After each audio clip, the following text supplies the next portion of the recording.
Welcome to the second video on triangle congruence, where we will focus on SSS and SAS. So let's figure out what SSS stands for. This is the side, side, side postulate. If three sides of one triangle are congruent to three corresponding, let's underline that, corresponding sides of another triangle, then those triangles are congruent. So using that CPCTC, knowing that the corresponding parts of congruent triangles are congruent, if we know that three sides of one triangle are congruent to the corresponding sides of another triangle, then we can say that those triangles are congruent by side, side, side. Okay, so let's take a look at this example. In two triangles, side PQ is congruent to MN, and I'm just up here reading.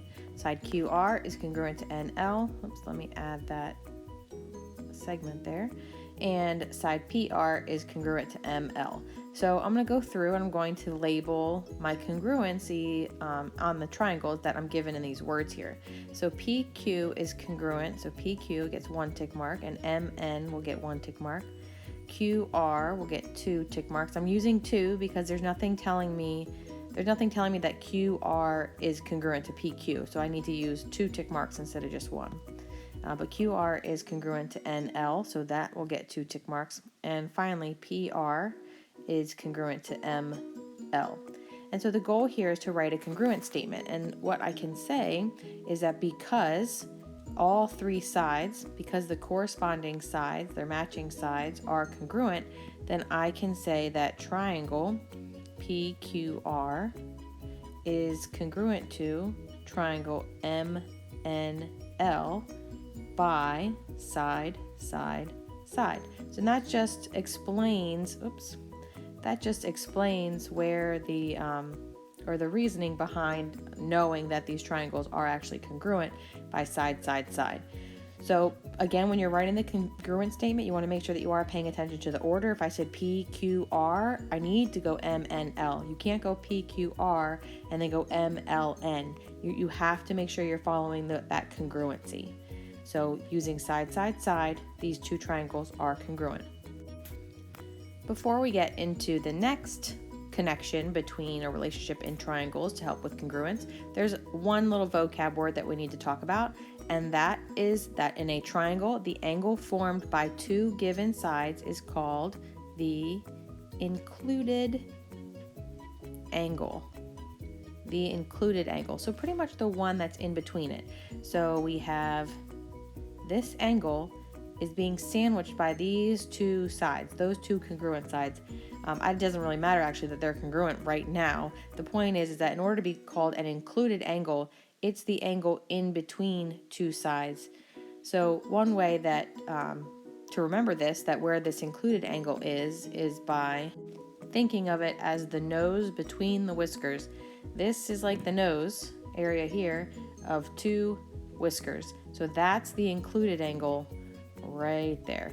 The included angle is the one in between there, and that's going to be important for our SAS. Second postulate for this video will be side, angle, side postulate. If two sides and the included, this is where that included angle definition is important, and the included angle of one triangle are congruent to the corresponding parts of another triangle, then the triangles are congruent. So if two sides and the included angle of one triangle are congruent to the corresponding part of another triangle, then those triangles are congruent. And so that's not like we're real creative here. Side, angle, side. The two sides and the included angle. That's the relationship we're going to be looking for. So in this next example, let's look at this blank that we're going to try to fill in. Triangle something is congruent to triangle something by something. So let's look at what we got here. I've got some sides labeled congruent, other sides labeled congruent, and then I have an angle that's congruent. The only thing we want to make sure about the angle is that it's included. So it's the nose between the whiskers It's the one in between that's being created with those two congruent sides, and it looks like it is. So we can say, and it looks like we're going to have to be extra careful with how we're naming this. So if I start up here with X, so I'm going to say X, I'm just going to follow the alphabet here, X, Y, Z. So I'm going to go down to Y and Z, and this is just me naming it. So X, Y, Z.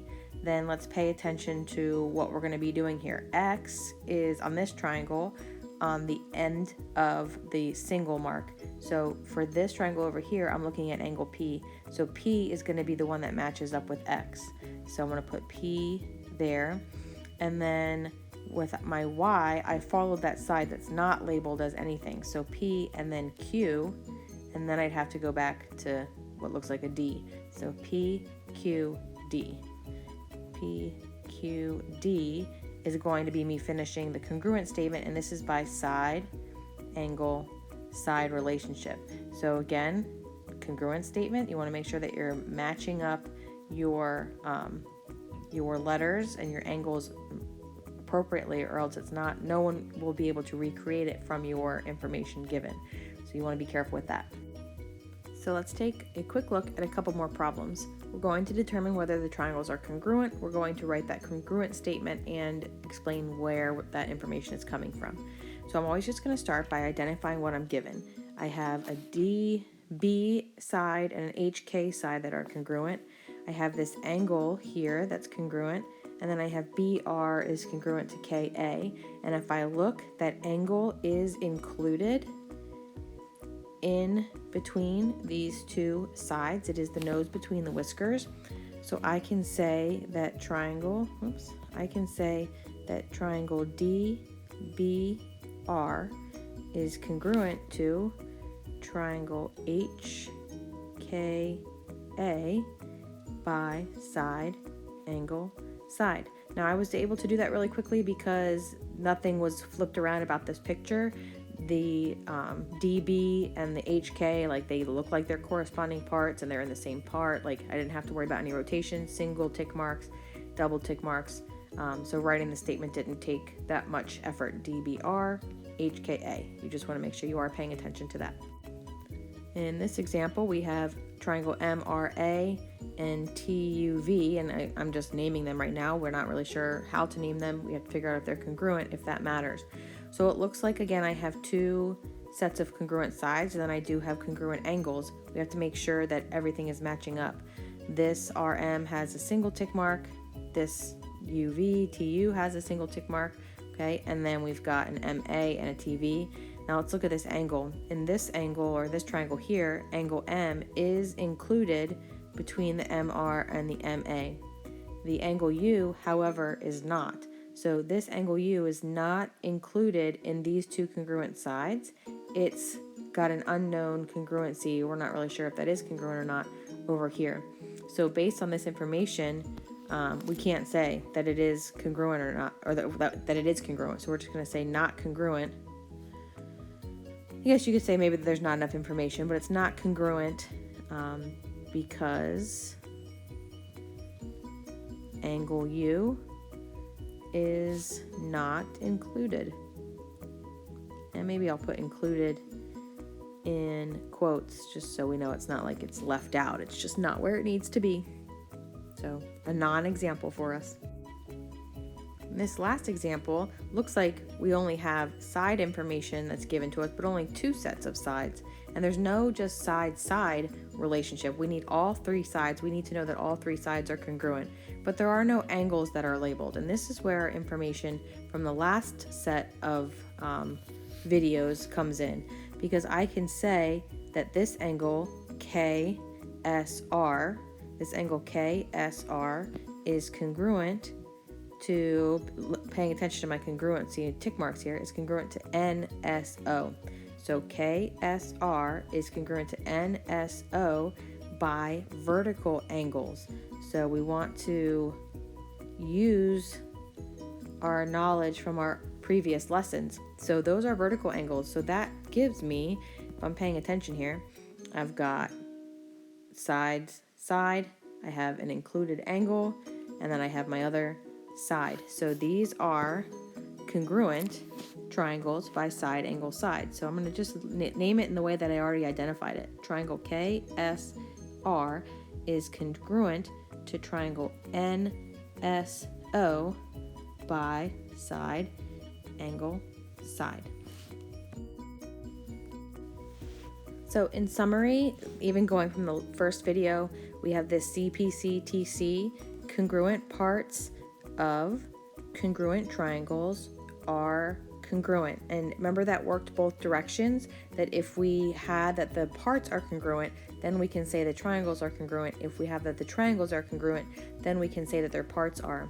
And this lesson, and even in the next one, we're really focusing on using the congruent parts to tell that the triangles are congruent.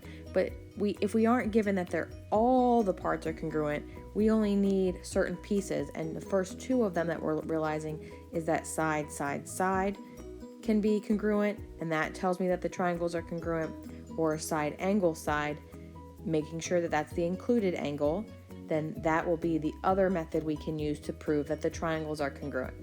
So that's the second video of our triangle congruency, focusing on these two relationships, and the final video will focus on two more. Thanks for watching.